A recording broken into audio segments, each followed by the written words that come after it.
ආයිබෝන් ළමයි සුබ දවසක් ඔයාලා හැමෝටම. ඔයා මේ වීඩියෝ එක බලනවා කියන්නේ ඔයා 2025 ඒ කියන්නේ මේ අවුරුද්දේ O level විභාගෙට පෙනී ඉන්න කෙනෙක්. ඒකත් එක්කම ඔයා මේ වීඩියෝ එක බලනවා කියන්නේම ඔයා O level ICT subject එක කරන කෙනෙක් වෙන්න ඕනේ. මාස 6ක් වගේ ඇතුළත ඔයා මේ දැන් ඉන්න මට්ටමින් ඔයා බලාපොරොත්තු වෙන රිසල්ට් එකට යන්නේ කොහොමද කියන කාරණේ අපි මේ වීඩියෝ එකෙන් කතා කරමු. මේ මාස 6 උපරිම ප්‍රයෝජනය ගන්න කොහොමද කියන කාරණේ අපි කතා කරමු. ඒකට කරන්න ඕනේ වැඩ ටික මොනවද? ඒ හැමදේම අද අපි කතා කරනවා. ඉතින් ඔයා මේ වෙනකොට සාමාන්‍ය හොඳ විදිහට ඉස්කෝලේ ගිහිල්ලා ඔයාගේ අධ්‍යාපන කටයුතු කරගෙන මේ වෙනකොට හොඳ ලකුණක තමන්ට කොන්ෆිඩන්ස් මට්ටමක ඉන්න කෙනෙක් වෙන්න පුළුවන්. ඒත් එක්ක මේ වීඩියෝ එක බලන්නේ ඔයා හැමදාම ඉස්කෝලේ යනවා, ක්ලාසස් යනවා. හැබැයි අර පේපර් එකක් දුන්නාම ඒක ලියා ගන්න තරම් මොකක්ද මන්ද කොන්ෆිඩන්ස් අඩු ගතියක් ඔයාලට දැනෙන කෙනෙක් වෙන්න පුළුවන්. ඒකම මේ ඉතුරු මාස 6 අර O level IT වලට ඒකට යන්න ආසාව තිබ්බත් අනේ දෙයියනේ මම මොකක්ද කරගත්තේ මට හරියට තියරි ටික කවර් කරගන්න බැරුණානේ මට පාඩම් කරගන්න බැරුණානේ ඒත් මගේ ආසාව තියෙනවා රිසල්ට් එකට යන්න ඒත් මම කොහොමද මේ මාස 6 මේ වැඩේ කරන්නේ කියලා හිත ඉන්න කෙනෙක් වෙන්නත් පුළුවන්. ඔය කවුරු වුණත් ඔයාලට හොඳටම ගැලපෙන ප්‍රෝග්‍රෑම් එකක් තමයි මේක. මොකද මේකෙදි අපි වැඩ ටිකක් කරනවා ඒ කරන වැඩ ටික අපි ඉස්සරහට බලමු. දැන් ඇයි මම මෙහෙම කියන්නේ? අපි මොනවද මේකෙදි කරන්න බලාපොරොත්තු වෙන්නේ කියලා කියනවා නම් මේකේ අපි සතියකට තමයි මේ ප්ලෑන් එක හදලා තියෙන්නේ. ඒ කියන්නේ අපි සතිය ගන්න තමයි මේ වැඩ ටික කරගෙන යන්නේ. ඒතකොට තමයි අපිට හොඳට මෙෂර් කරන්න පුළුවන් අපේ වැඩ ටික වෙනවද? අපි අපේ ආස කරන ප්‍රතිපලයට යන්න තරම් වැඩ කරගෙන යනවද? දියුණුවක් ළඟා කරගෙන යනවද කියලා. හොඳයි. මොනවද එහෙනම් මේ කරන්න ඕන දේවල්? මේකදී අපි කරුණු 4ක් ගැන කතා කරනවා. එකක් තමයි පළවෙනි එක. ඔයා අනිවාර්යයෙන්ම අලුත් කරුණු ඉගෙන ගන්න ඕනේ. මම හිතනවා ඔයා මේ වෙනකොට තව මාස 6ක් විතර තියෙන හින්දා ඔයා මේ වෙනකොට සම්පූර්ණ සිලබස් එක ඉවර කරලා නැති වෙන්න පුළුවන්. ඇත්තටම එහෙම කරලා නැති අය ගොඩක් අය. එතකොට ඔයාට අනිවාර්යයෙන්ම අලුත් කරුණු ඉගෙන ගන්න තියෙනවා. ඔයා එහෙනම් ඒ කට්ටියට සාපේක්ෂව අනිත් හැමෝටම මේ අලුත් කරුණු ඉගෙන ගන්න තියෙනවා. ඒකට පළවෙනි එක තමයි අලුත් කරුණු ඔයාලට ඉගෙන ගන්න තියෙනවා. ඊට පස්සේ ඔයාලා පේපර්ස් කරන්න ඕනේ. මොකද අපි මොනවා වුණත් අවසානයේ ගිහිල්ලා ලියන්නේ විෂයන් 9කට අදාළ පේපර්ස් 9ක්. අනාගතයේ මේ ලංකාවේ අධ්‍යාපන ක්‍රමය වෙනස් වෙයි. හැබැයි දැනට තියෙන විදිහට ඔයා අනිවාර්යයෙන්ම පේපර් එකකින් තමයි ඔයාගේ දැනුම අයින්නේ. ඉතින් අවසානයේ අපි මොන විදිහට ඉගෙන ගත්තත් අපි පේපර් එකට තමයි ගිහිල්ලා ලියන්නේ. එහෙනම් අපි අනිවාර්යයෙන්ම පේපර් කරලා හොඳ ප්‍රැක්ටිස් එකක් තියෙන කට්ටිය වෙන්න ඕනේ. එතකොට ඒ කාරණාවත් හරි. ඊට පස්සේ දැන් ඔයා පේපර්ස් කරනවා පේපර්ස් කරනවා හරි පේපරේ ලකුණු දිනනවා මෙච්චරක් කරනවා ඔයා හරි සික් කරලා දානවා. අන්න එහෙමනම් ඔයාට ඇත්තටම ලොකු එෆෙක්ට් එකක් දෙන්න වෙනවා මේ වැඩේ කරන්න. හැබැයි අපි මේ මාස 6 උප්පරිම ප්‍රතිඵලයකට යන්න තමයි වැඩ කරන්නේ. එතකොට ඔයාලට තුන්වෙනියට කරන්න ඕන වැඩේ තමයි අනිවාර්යයෙන්ම ඔයාලා මේ පේපර් ඩිස්කෂන් එකක් කරන්න වෙනවා. එතකොට මේ පේපර් ඩිස්කෂන් එක වගේම මාකින් ස්කීම් වල කොයි තැන් වලටද ලකුණු දෙන්නේ මම ඕන විදිහටද උත්තර ලිව්වොත්ද මට හොඳ ලකුණකට යන්න පුළුවන් ලකුණු හම්බෙන්නේ කියන කාරණාව ඔයා දැනගෙන ඉන්න එක අනිවාර්යයෙන්ම වැදගත්. මොකද එතකොට තමයි ඔයා පේපර් එකේ අමාරු තැනකදී වුණත් මේක මේ වෙලාවේ මට ලියා ගන්න අමාරුයි මම දන්නේ නැහැ. එහෙනම් ඒකට ලකුණු කොච්චරක් හම්බෙනවද එහෙනම් මට මේක අතහැරලා දාන්න පුළුවන්. අන්න එතන ඉඳන් ඔයාලා මම කොච්චර ප්‍රශ්න දෙකට ලිව්වොත්ද මට හොඳම ලකුණකට යන්න පුළුවන් කියන කාරණය වගේම මේ පේපර් එකේ ලකුණු පිළිබඳව හොඳ අවබෝධයක් ඔයාලට මේ පේපර් ඩිස්කෂන් එක තුලින් මාකින් ස්කීම් එකක් දෙන්නේ තුලින් අතරම පේපර් ඩිස්කෂන් එකෙන් ඔයාලට හම්බෙන්නේ ඔයා ඉගෙනගත්ත හැම කරුණක් පිළිබඳවම ඔයාට අවබෝධය. මොකද අපි එකම තියරි කරුණ පේපර්ස් වල ප්‍රශ්න කරනම විවිධ ආකාර වලින් විවිධ කෝණයන් වලින් ඔයාගේ එකම තියරි දැනුම ප්‍රශ්න කරන වෙලාවල් තියෙනවා. ඉතින් අන්න එතකොට ඔයා ගොඩක් ආකාරවලට මුණ දීලා තිබ්බහම අලුතෙන් ආකාරයකට වඩා මුණ දෙන්න හරිම ලේසි. එහෙනම් තුන්වෙනියට අපේ වැඩිම බර තැබීමක් තියෙන්නේ මේ පේපර් ඩිස්කෂන් එකට.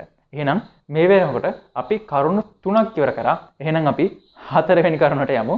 4 වෙනි කරුණ විදියට අපි මේ ඉගෙන ගන්න හැමදේම සබ්ජෙක්ට් 9ක් එක්ක ඔයා මේ මාස 6 ඉගෙන ගන්නකොට ඔයාට සමහර දේවල් අමතක වෙන්න පුළුවන්. මොකද අපි හැමෝම දන්නවා අපේ forgetting curve එකක් තියෙනවා. අපිට හැමදේම මතකෙන්නේ නැහැ. අපි අපේ අමතක වීමේ සයිකල් එකක් තියෙනවා. ඉතින් මේක නැති කරන්න අපි ඔයාට වෙනම memory recall program එකක් දෙනවා. ඒකෙදි ඔයා මේ වෙනකොට කරන paper discussions point වශයෙන් අපි ඔයාට දවසකට A4 sheet එකක් හරිද මේක ඔයාලම හදා ගන්නවා මේ හදන විදිය කියලා දෙනවා දවසකට A4 sheet එකක් ගන්නවා විනාඩි 10යි මතක් කරගෙන යනවා ඔයාට ඇත්තටම අමතක වෙන්න විදිහක් නැහැ මොකද අපි ආපහු මතක් කරනකොට ඉතින් හොඳයි දැන් ඔයාලට තේරෙනවා අපි ඉස්සෙල්ලා කතා කරපු කරුණු 4 ඔයා සතියකට මේ කරුණු 4 කරන්න ඕනේ දැන් ඔයාලට හිතෙන්න පුළුවන් මෙච්චර කරුණු තෝගයක් මෙච්චර වැඩ ගොඩක් මම කරන්න ඕනද මේ මාසය IT සබ්ජෙක්ට් එක විතරද මට තියෙන්නේ ඒතකොට මගේ අනිත් සබ්ජෙක්ට් වලට මොකද වෙන්නේ මෙන්න මේ වගේ ප්‍රශ්න ගොඩක් ඔයාලට එන්න පුළුවන් ඇත්තටම මේ සබ්ජෙක්ට් එකට දැන් ඔයාලා ඉන්න මට්ටමත් එක්ක ඔයාලා දෙන්න ඕන ඉෆෙක්ට් එක වැඩි වෙනවා ඒක ඔයාලට හොඳටම තේරෙන්න ඕනේ හැබැයි ඔයා මොන මට්ටමේ හිටියත් මම ඔයාලට ගැරන්ටි කරනවා සාමාන්‍යයෙන් සතියකට පැය 10ක් වගේ වැඩ කරොත් ඔයාට මේ වැඩ ගමන යන්න පුළුවන් ඔයා හිතන රිසල්ට් එකට යන්න පුළුවන් එහෙනම් ඔයාට දැන් හොඳටම පැහැදිලි පැය 10ක් විතර මේ සබ්ජෙක්ට් එකට වැඩ කරලා සතිය ඇතුලේ ඒහෙකට යන්න පුළුවන් නම් මේ මාස 6 ඒක මම හිතනවා ඔයාලට හොඳ ප්ලෑන් එකක් වෙන්නේ නැති මේ වීඩියෝ එක මෙච්චර වෙලා බැලුවට හොඳයි දැන් මම ඔය කිව්ව කරුණු 4 එකතු කරලා අපි හදලා තියෙනවා coaching ICT මෙන්න මේ ප්‍රෝග්‍රෑම් එක මේ ප්‍රෝග්‍රෑම් එක ඇතුලේ මම ඔයාලට කිව්වා වගේම ඔයාලට බැරි කරුණු හැම දෙයක්ම ස්පීඩ් රිවිෂන් විදියට ඉතාමත් හොඳ ඒ කියන්නේ කන්ටෙන්ට් එක අඩු නැතුව හැබැයි ඔයාලට හොඳ බේස් එකක් එන විදියට ඉක්මනින් පේපර් එකකට ලියා ගන්න ඕන කරන දැනුම ඔයාලට ලබා දෙනවා ඊට පස්සේ papers ගත්තාම model papers past papers exam focus papers මෙන්න මේ විදියට papers 15කට වැඩිය මම ඔයාලට ලියවනවා ඒ වගේ මේ හැම එකකටම අදාළ කරන මාකින් එකක් වගේම ඒකට අදාළ කරන හොඳ paper discussion එකක්.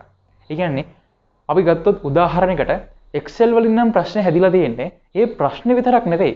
ඒ ප්‍රශ්නේ වටා තියෙන කරුණු ටිකත් අපි කතා කරනවා. එතකොට තමයි ඔයාට මේක ඔළුවට යන්නේ. ඒක ගැන බය වෙන්න එපා. එතකොට ඔයාගේ උනන්දුවේ තරමට ඔයාට ඇත්තටම උනන්දුවක් තියෙනවා නම් ඔයාට වැඩ කරන්න පුළුවන් ඇති තරම්. මොකද ඔයාට ඕන කරන රිසෝස් එක හම්බ වෙනවා. ඒ රිසෝස් එකත් එක්ක ඔයාට වැඩ ටික කරගෙන යන්න පුළුවන්. ඊට පස්සේ papers 15ක් ලියවලා මේ paper ලියනකොට ඔයාට තේරෙන්නේ නැති කොටස් ඉක්මනින් YouTube එකෙන් බලලා අපේම coaching ICT YouTube channel එකකින් ඔයාට බලලා ඒ ටික ඉගෙන ගන්න පුළුවන්. එතකොට ප්‍රශ්නයක් ආව ගමන් ප්‍රශ්නට ඕන කරන තියරි ටික තියෙනවා නම් papers 15කට වැඩි ලියවනවා නම් දවසකට විනාඩි 10ක් 15ක් වැය කරලා අමතක වෙන කොටස් ටික පට ගාලා මතක් කරගන්න වැඩ පිළිවෙලක් තියෙනවා නම් ඇත්තටම ඔයාලට මේ ගමන යන්න කෝච් කරවනවා නම් ඔයාලගේ පස්සෙන් ඉඳලා ඔයාලට වරදින තැන්වලදී ඔයාලට හරියට කෝච් කරවලා මේ වැඩේ කරනවා නම් අනිවාර්යෙන් ඔයාලට මේ වැඩේ කරන්න පුළුවන්. ඒක බය වෙන්න දෙයක් නෙවෙයි. එහෙනම් අපි මේ වැඩේ කරමු.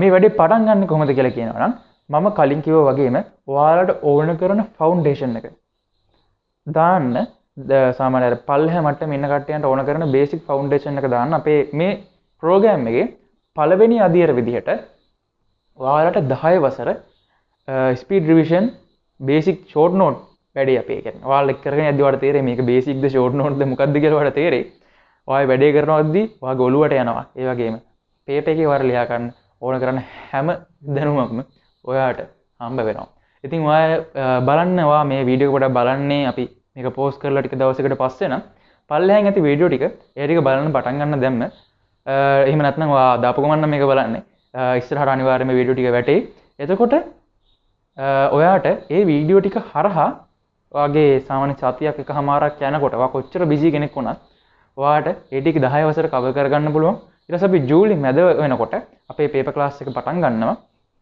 ඔයාට දැම්ම තියාම අපේ මේ coaching ICT ක්ලාස් එකට කියන්නේ coaching ICT ප්‍රෝග්‍රෑම් එකට theory ද papers ද බය වෙන්න එපා. ඔයාට උනන්දුව විතරයි ඕනේ. මේ වැඩේ අපිට කරන්න පුළුවන්. අපේ ක්ලාස් වලට රෙජිස්ටර් වෙන්න ඔයාට නම්බර්ස් ටික අපි මෙතනින් ඔයාලට පෙනෙයි. ඊට පස්සේ ඔයාට දැන් මම මේ කොච්චර කිව්වත් හරිද? මම මේ කොච්චර කිව්වත් ඔයාට සමහර විට කොන්ෆිඩන්ස් ගතියක් නැති වෙන්න පුළුවන්. සමහරට ෂුවර් නැති ගතියක් වෙන්න පුළුවන්. ඔයාට ෂුවර් නැත්නම් කිසි ප්‍රශ්නයක් නැහැ. ඔයා බලන්න දැනට මේ පල්ලෙහෙන් තියෙන වීඩියෝ ටික බලන්න. හරිද? ඒ ටික බලලා ඒකේ මම කරන ප්‍රශ්න ටිකයි ඒකේ වීඩියෝ ටික බැලුවට පස්සේ ඔයාට ඇත්තටම පේප් එකක් අරන් බලන්න කරගන්න පුළුවන්ද? මේ මෙයා කියලා දෙන දේවල් වලින් මේ එයා කියන දේවල් තියෙනවද? එහෙනම් තියෙනවා නම් ඔයාට කොන්ෆිඩන්ස් ගතිය දැනෙනවා නම් අන්න ඔයාගේ හොඳම වෙලාව. ඔයා අපේ ක්ලාස් එකත් එක්ක ජොයින් වෙන්න ඔයාලට වැඩි කරගෙන යන්න පුළුවන්. හොඳයි. එහෙනම් අපි වැඩෙත් එක්ක එකතු වෙමු. ඔයාලා හැමෝටම සුබ දවසක්. අයබෝවන්.